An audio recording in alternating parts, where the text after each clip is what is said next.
everyone! In today's episode of Pinoy Nurse Portal, we are going to talk about the nursing responsibilities of taking care of prisoner patients. Yes, sometime in your career as a USRN, you might encounter inmate patients. Hello, this is Rebecca for Pinoy Nurse Portal. If you're interested, please stick around. On my last vlog with this thumbnail over here, I told you that NINP stands for No Information, No Publication. And your nursing responsibility is to not share any information regarding that patient, okay? So all inmates, whether they are female patients, male patients, juvenile patients, yes, may mga batang pasyente na nakukulong in the United States, and there are also pregnant inmates. So regardless of their kasarian, their gender, they are NINP, okay? You are not to share any information to anybody not involved in the care of that patient. Next, let's talk about forensic restraints. Now, all inmates will come in with forensic restraints. What are these? It could be handcuffs, yung nakikita natin sa movies, manacles, this one, or shackles. All right, so your nursing responsibility is to make sure if these patients have whatever forensic restraints they have,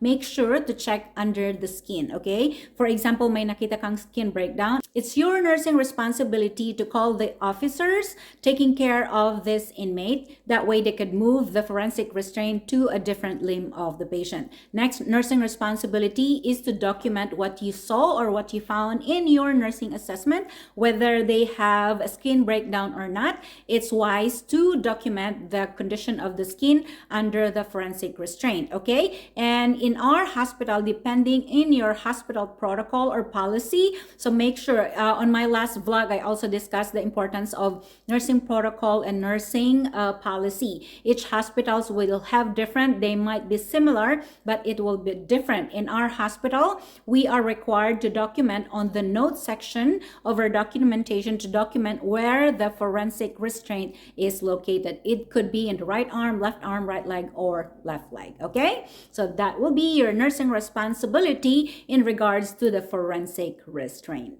Next, let's talk about the environment. And what do I mean with environment? Meaning to say the type of room these inmates will be admitted to. They could have a private room that is ideal, but in some hospitals, we don't always have private rooms for the inmate patients. So the question is, Nurse Rebecca, can they share a room with a non-inmate patient? Yes, they can if there is no other choice. So what's your nursing responsibility? Nursing responsibility is one, remove the telephone in the patient's room. Some officers will do it for you. They will round, they will look at the room. They want to make sure there are no sharp objects, and they will remove the telephone from the patient's room. Another responsibility is tell the roommate of the patient, the inmate patient, not to share his cell phone. Nangyari to, true story. This happened in our hospital. The roommate became friends with the inmate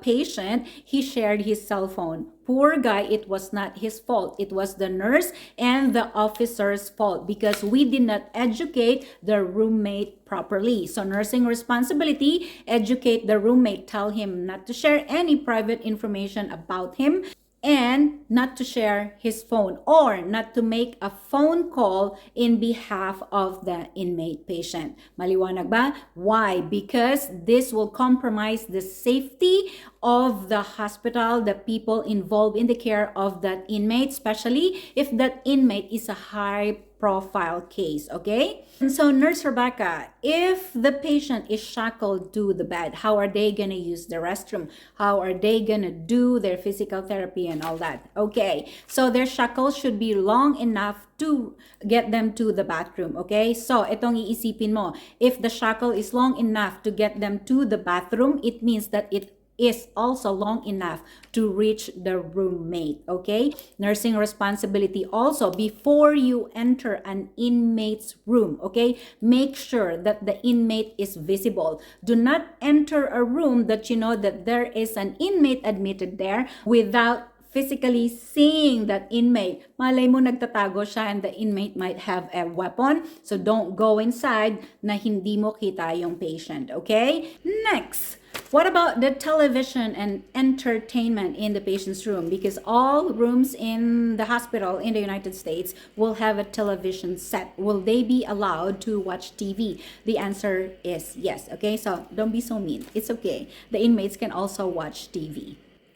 Next, let's talk about their food and utensils. In our hospital right now, all patients can call the cafeteria for breakfast, lunch, and dinner to order their food. In the case of the inmate, they will have an auto tray, meaning to say they will be served breakfast, lunch, and dinner regardless of what food they want or they don't want. Not unless they are allergic to a specific food. Muntik na mahuli yung aking kodigo. So, nursing responsibility. It is your responsibility, or tell your CNAs. Everyone should be educated that the inmate's tray should not contain any sharp objects. All their silverware should be disposable. Now, they can still have the disposable spoon and fork and knives, but some inmates are very creative. They can use that to make it a weapon, okay? So your nursing responsibility, or if you are a tech, or if you are the charge nurse, tell everyone involved in the care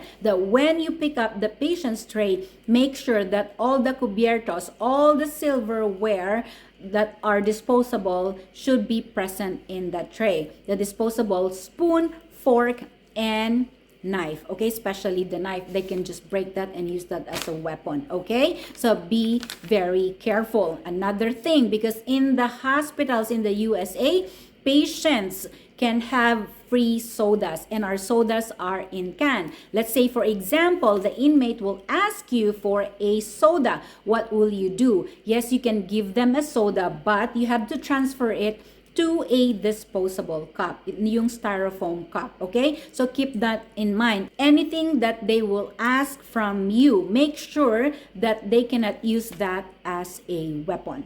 Next, now let's talk about pregnant inmates. Yes, there will be pregnant inmates that you will encounter. So what's your nursing responsibility in regards to pregnant inmate patient?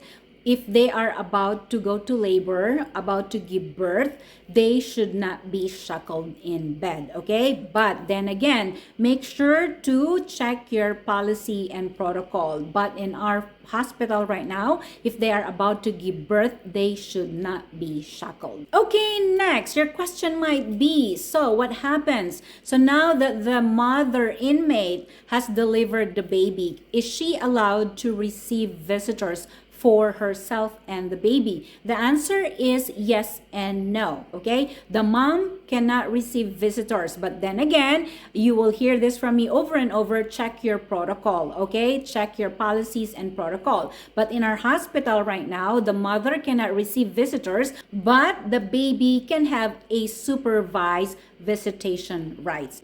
Next, let's talk about interacting with inmate patients. You know, meron akong experience sa prison system. In all my nursing career, I would say working in prison is the most entertaining part of my nursing career. You know why? You will meet a lot of actors there. And I don't mean Hollywood actors. Inmates can be actors sometimes. They will do anything to get away with something, okay? They could also be very manipulative. Now, nursing responsibility when taking care of inmates and communicating and interacting with them. Number one, don't give too much information about yourself. For example, the inmate will ask you, "Hi, Nurse Rebecca, are you married?" You can say yes, or you could choose to say, "I'm not comfortable answering that question." So let's say, for example, I said yes, and then she or he inmate will have a follow-up question. For example, "Do you have kids? How many kids do you have? Which city do you live?" It's okay to tell them, "I'm sorry, I'm not comfortable giving you that information," and move on with whatever you need to do in the room. Next, nursing responsibility with regards to communicating or interacting with inmate patients.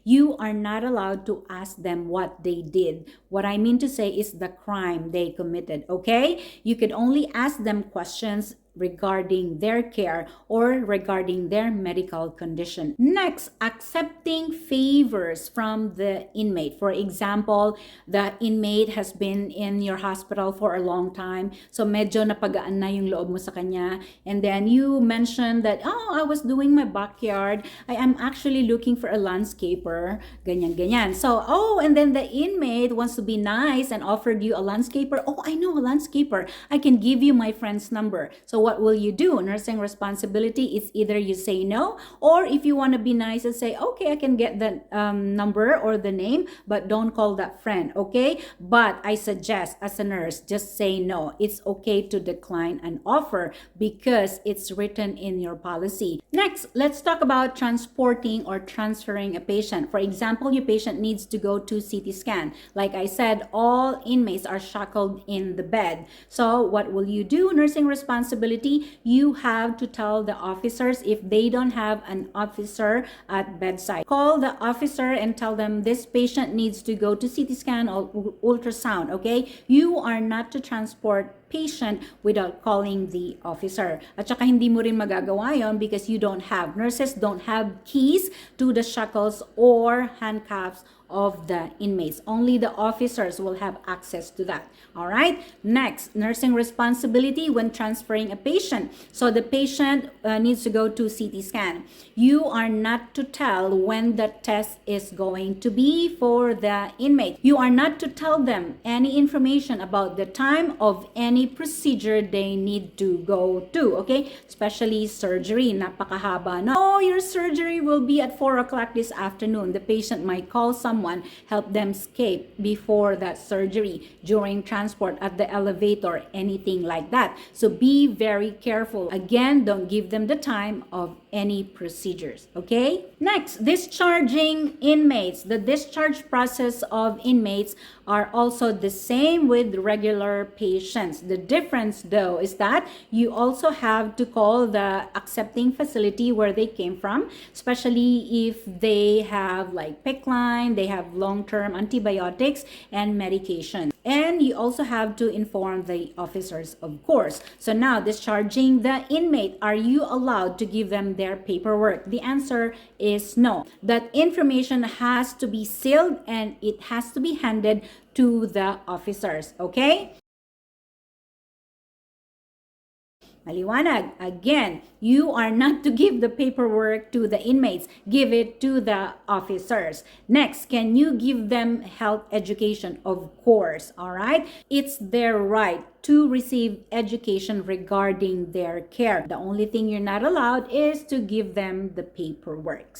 Next question, are inmates allowed to refuse care? The answer is yes. Yes, they still have a right to refuse care. So what will you do as a nurse if the inmate is constantly refusing vital signs, medications, antibiotics, and all that stuff? At saka, for example, surgery. It's your nursing responsibility to call the facility where the inmate came from, because obviously the inmate patient needs to go back to the originating facility. Okay, so I think that's it for today. Thank you so much for watching today's episode of Pinoy Nurse Portal. Once again, this is your nurse, Rebecca. And if you haven't subscribed yet, do me a favor and subscribe to this channel. Don't forget to like, share, at saka comment down below if you learned something new. Okay? So good luck with your application. Hopefully, I will hear from you soon na pumasa na kayo ng NCLEX or you're about to fly to the United States. See you on the next vlog. Please be safe out there.